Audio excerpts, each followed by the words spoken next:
Okay, very good, friends. Doc here. Gosh, where the heck is my notes here? Oh, there you go. Yes. Okay. Gee, last night, when I got home from work after eating supper, or maybe while eating supper, I went and checked my Facebook page, and I saw that my nephew Blake, who works down, well, he works at a rocket base down near Chincoteague. Is that Virginia or Maryland, Delaware? Near Chincoteague, anyway, where the ponies are. Yeah. Well, there's a rocket base there, and Blake works there. I think he fuels aircraft. I don't know if he has anything to do with the rockets, at least not yet. But evidently, he said in the gift shop, they have a visitor center, and they got, well, like any visitor center, it's got a gift shop. Come on. And they've got these. He sent me a photo of one interesting thing. He said, "Here, look at this," and it's basically a plastic rocket. It looks more like a bomb that you would drop out of a plane, but yet it's a rocket. It goes up instead of down, and you fill it to a certain point with water. Then you attach it. You lock it into a fitting on a hand pump, and you pump air into it. Right, you pump air into it. Basically, you're putting compressed air into. You're making a good bubble of compressed air that's pushing against the water. And there's a trigger on the pump. Once you get it up to where you can hardly pump it anymore, right? The more you can pump, the better. You pull the trigger, and whoosh, the thing, releases like letting the air out of a balloon. Like how you can blow up a balloon and you just don't tie the knot in it. You release it, and off goes the balloon. Well, the rocket does the same thing.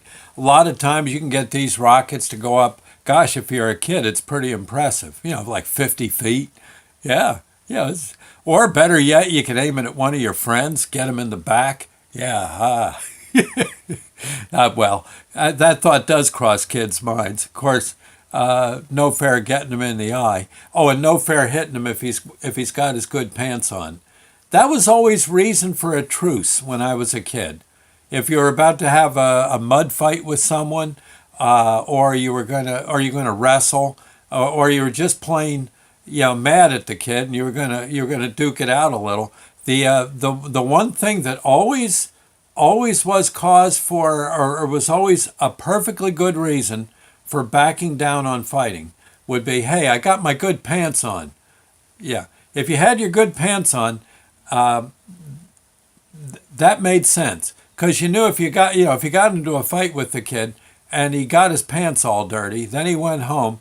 The mom's going to be at your house or dad screaming and yelling, and then you're in trouble. So yeah, if a person's got good pants on, boy, I scratch a lot when I do these, don't I? Yeah, I'm just sitting here. Someone ought to do a thing, the average amount of scratching I do when I do a video. Or this. I notice I do this. I rock back and forth a lot too. I don't rock. I should maybe try rocking sideways, but never. In any case, so that's the rockets. And I said, well, Blake, that's nice, but that one's greasy kid stuff compared to what we used to have. And he says, well, what do you mean? And by the way, I looked it up on Amazon. You can get what I'm about to talk about. Well, almost get. I don't know if you can get the old ones, but you can get three-stage water rockets.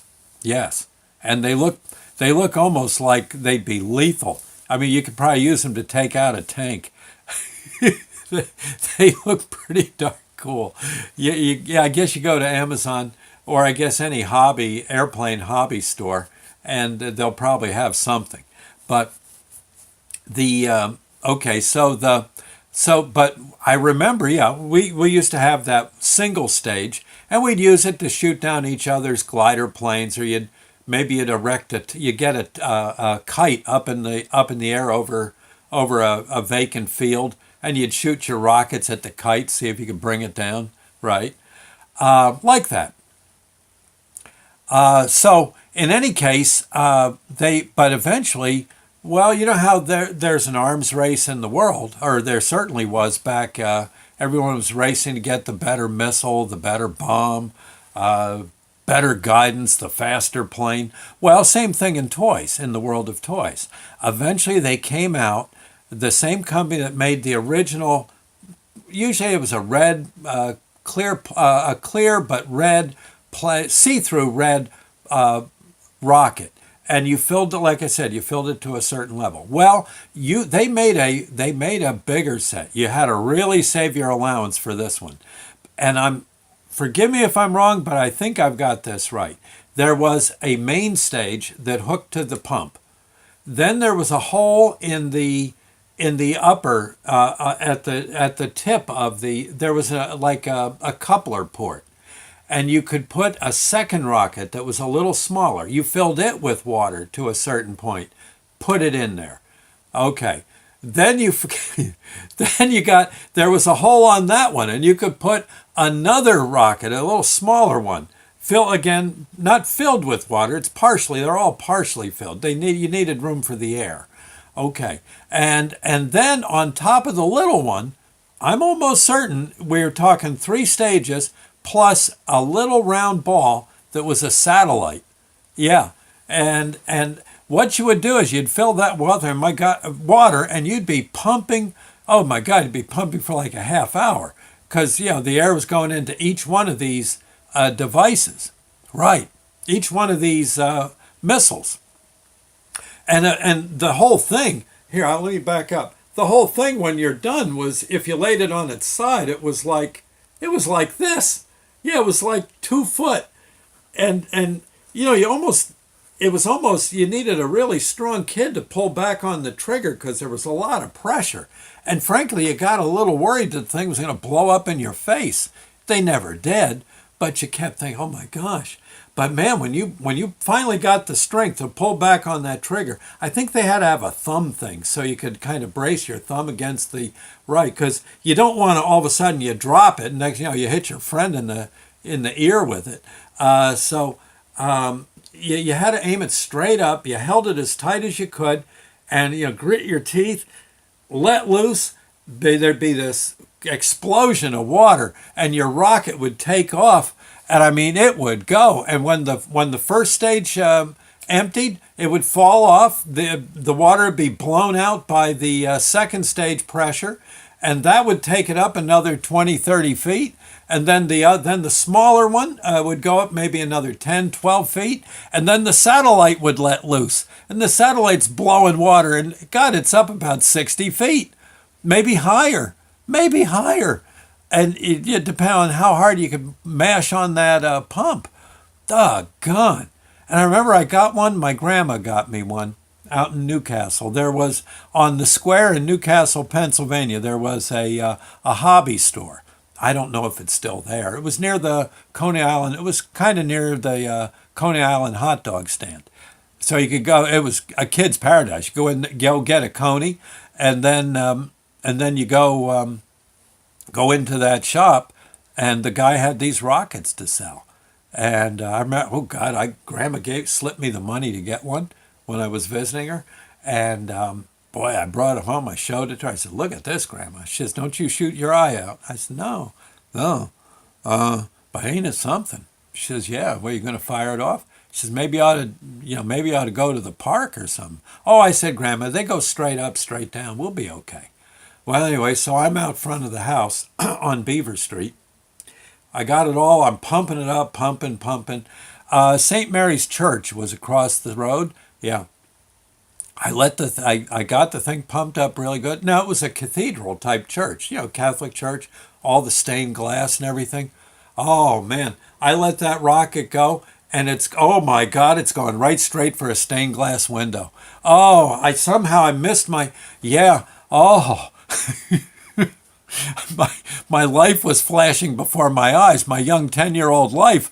I'm thinking, oh my God, that's going to go right through the stained glass window. The Monsignor's going to come out with fire in his eyes. And luckily it hit one of the stone pillars. Yeah, you know how churches have these like pillars, along to hold up it hit between the windows. Right. It's an architectural support. I forget what you call it, but a flying buttress or something like that. It hit the buttress. Oh man, I go running across Beaver Street. Yes, I checked. No, I only had to check one way. I think Beaver Street was one way. No, it was two way. So I checked both ways. Go across. I pick up all my stuff. Luckily, no damage. I fill it up. I said, man, okay, this time I'm going to be more careful. And I pump it up even more so. Put in more water. And I made sure I held it straight. And I released the trigger, and the thing goes up, up, up. And then I realized all of a sudden a wind kicked in. It started blowing again. This time, though, it went right over St. Mary's. Yeah, the satellite went right. And I had to run around the church to the other side. It bounced off the roof, evidently, missed the gutter. That would have been disastrous because the gutter was about 40 feet up, and landed in a little graveyard. I think there was a graveyard. I had to sneak into the graveyard. And, yeah. If the Monsignor saw me, I had to pretend I was praying at someone's grave. He'd give me oh, good, I found my rocket. My prayers are answered, and back out. Oh my gosh! Eventually, the darn thing landed on McGonagall's funeral home on the roof, and they were having a funeral, so I couldn't. I was kind of stuck. But I waited, and eventually, there was a thunderstorm. I waited at the downspout, and the satellite came out of the downspout. Whew, man. And then you know what they had also, real quick. They had at that hobby store, and I'll do a whole thing on this later. But it was a glider airplane that you could fold back the wings. You folded the wings up and then back. Yeah, so they came together just over the stabilizer and just behind the rudder of the plane. And so what you did was, when you released, if there was no wind blowing against the plane, the wings would stay back. Okay, in other words, and yeah, you shot this with a rubber band into like a slingshot, and you could get up maybe 100 feet. And then once the glider slowed down, well, the air pressure was released on the wings, and the wings would fold into place. And you had a glider with curved wings, good airfoil, up about 100, 150 feet. And that thing could actually climb if it caught the right wind. And it'd be up there forever. Your kids, your friends, your buddies couldn't hit it with rocks, nothing. But that's another story. Yeah, that was one heck of a plane. Anyway. Okay, well, enough said. I got to get to work. I'll see you later, friends. God bless.